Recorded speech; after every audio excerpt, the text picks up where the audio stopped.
What's up, guys? My name is Jerry, and today's video is going to be on the Phoenix Suns, and we're going to be talking about how this team reminded the NBA of their elite depth once again.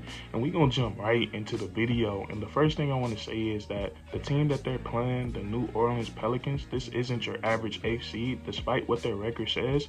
This is a really solid basketball team, and the Phoenix Suns find themselves in a dogfight. And with that being said, they also find themselves without one of their best players, Devin Booker, who's out with a hamstring injury. And this is something that the Phoenix Suns have been accustomed to all season long, playing without Chris Paul, playing without Devin Booker, and they do a great job of embracing that next man up mentality, and they thrive on that. And we've seen them carry that throughout the regular season, and now we're seeing them carry it throughout the postseason.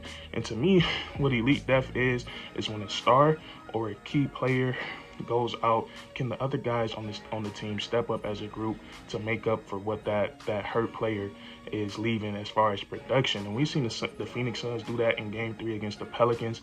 And I think the guy that stepped up the most is Chris Paul, and I think he had one of the best games in playoff history because he had 28 points and 14 assists, but the way he did it so efficiently, and then he did it with no turnovers. To have the ball that much in your hands to score 28 points, you got to have the ball in your hand a lot to just get 28 points, and then to also dish out 14 assists and not get a single turnover, that's pretty impressive. So Chris Paul, he shot the ball efficiently. He assisted on a lot of field goals for the Phoenix Suns, and he accounted for a lot of their points. And we all know how special Chris Paul is to this team. As soon as he came over to the Phoenix Suns, they went straight to the NBA Finals, and they just had he just brings so much to this team as far as basketball ability, and then his presence in the locker room. Like I say this all the time, my favorite thing that I ever seen Chris Paul do was as soon as his jet landed in Phoenix, him and Devin Booker got into the gym and they started working on their game, and that type of mentality, we just seen how much it did for these young players. Like, the team just got significantly better when CP3 got there, and we all know how smooth his game is. What he was doing to the Pelicans last night, he was just basically just picking his mismatches. He got Larry Nance on the ISO, he got him out on the island, and he just did what he did, and then facilitating in the pick and roll, fast break, hitting wide open shooters. He just played a really game. And then on the defensive side of the ball, we know how smart he is, and we know what kind of pest he is. And the last thing I'm going to say about CP3 is that him and LeBron, they're probably on the same level when it comes to basketball IQ. Like, they just know the game so well. They know every play. They know what other teams are going to do. And they're just like, it's just like having a coach out there on the court. They call him the extended coach, or having a coach out there on the court with you. But Chris Paul was really special last night, and so was DeAndre Ayton. And DeAndre Ayton is another guy who has to step up whenever D Booker is out, because DeAndre Ayton is a really good scorer. He can score, he can hit you from he can do damage from a bunch of different areas, and Ayton didn't really play that well.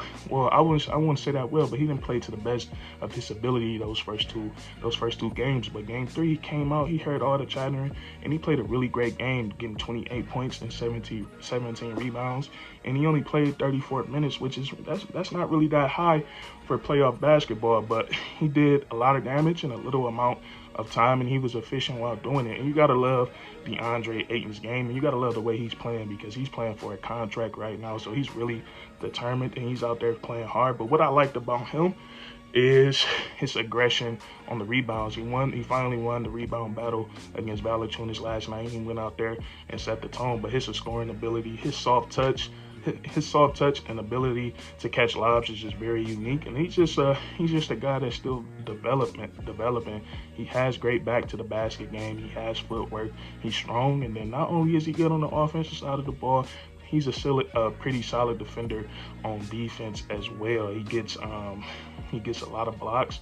He's an anchor for the Phoenix Suns defense, and he just put his body in a way and affect a lot of shots at the rim. So what I've seen from DeAndre Ayton with D Book stepping out, he's probably the best scorer on the team after D Book. Him and Chris Paul, as far as being able to put up a bunch of points. Like, he has that ability to go for 30 plus, to go for 25 plus. So the team looked for him to step up last night, and he did.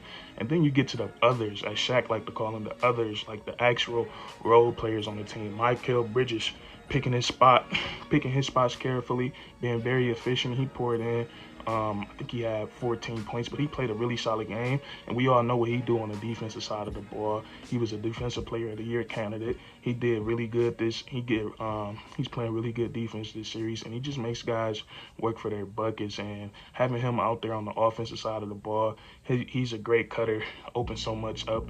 Good cutting, man. That's so underrated in the NBA, because when you cutting relentlessly, it forces the defense to react in different ways. And when you got a point guard like CP3, your effective cutting is just gonna help him pick a team apart.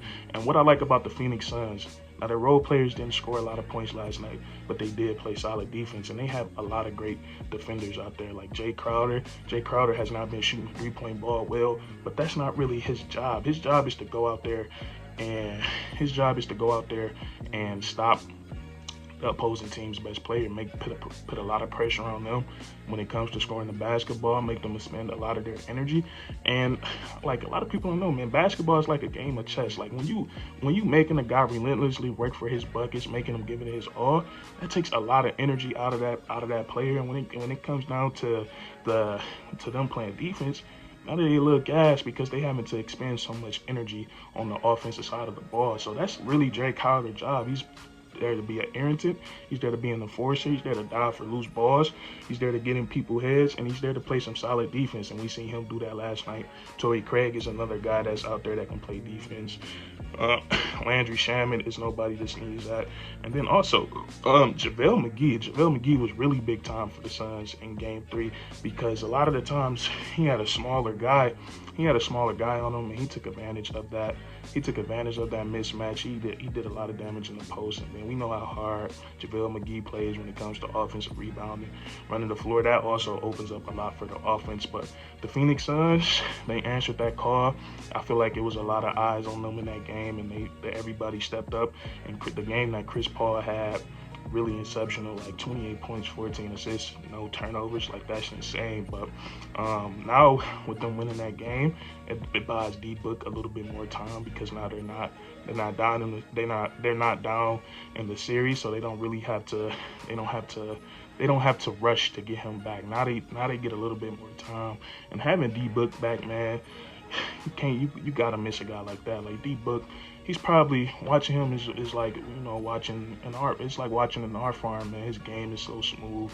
It's one of the smoothest jumpers in the NBA, and he does damage in all three areas. And a lot of people don't notice this about D-Book, but I think he's missed on the defensive side of the ball, because since he's come into the NBA, he's came a long way.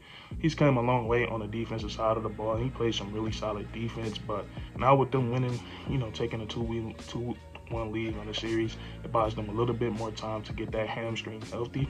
And this is one of the more entertaining series to me. Like, I love watching every guy. I love watching all these guys play, like Brandon Ingram, CJ McCollum, Chris Paul, Ayton, Devin Booker, Bridges. Like, I like watching all these guys play, and this is a pretty entertaining series to me. But that's going to be it for this video. If you guys enjoyed, leave a like, comment down below your favorite role player on the Phoenix Suns, and then subscribe for more weekly content. We do this all the time, man. And that's curtains.